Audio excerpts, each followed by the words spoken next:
Hello guys, welcome back.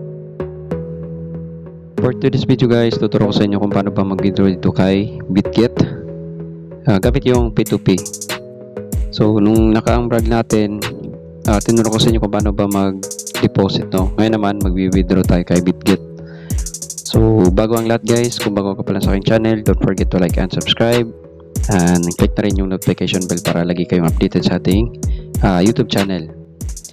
So sa mga wala pang Bitget account dyan, meron po tayong link sa baba, pwede po kayo mag-open, no? Tapos may mga mystery box tayo dito kay Bitget. Meron sila ipamimigay sa atin na mga bonuses. Okay, so simulan na natin guys, no? So click natin yung more dyan, tapos hanapin natin sa baba yung P2P.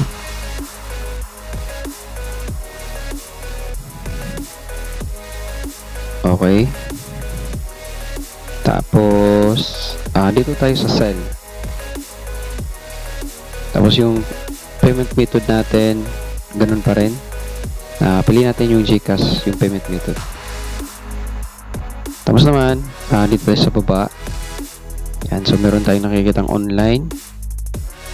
Tapos 55.58 yung rate nya. So meron siyang 212 orders. So hanap tayo na mas marami pa.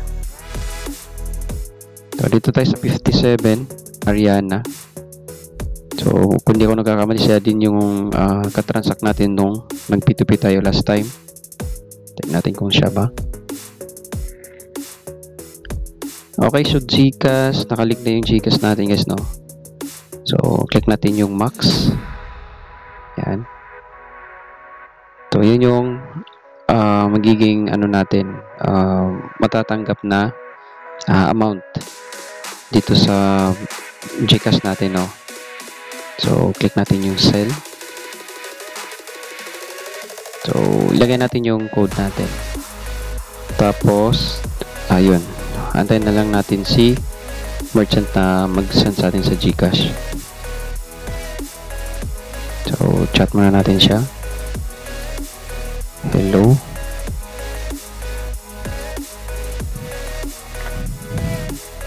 Mag-ilaw muna tayo sa merchant natin.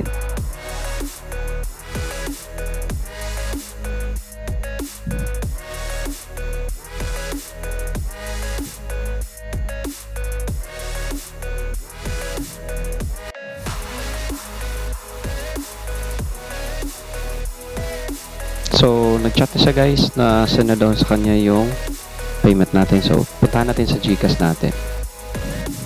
So yun, kung makikita natin guys dito sa ating GCash, meron tayong natanggap na email, no? So 3,155.40 yung natanggap natin dito sa merchant natin. So okay na, release na natin.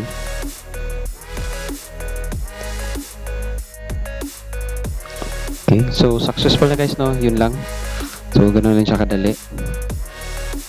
So ito yung details na natanggap natin, no? So na-receive na natin yung 3,155.40. So yun, ganoon lang siya kadali guys, no? Mag P2P dito kay Bitget. So sa mga wala pang Bitget account dyan, open na kayo, may link tayo sa baba. So kung meron pa kayong katanungan, please comment down below, and don't forget to like and subscribe sa YouTube channel. So that's it guys, thank you and have a nice day.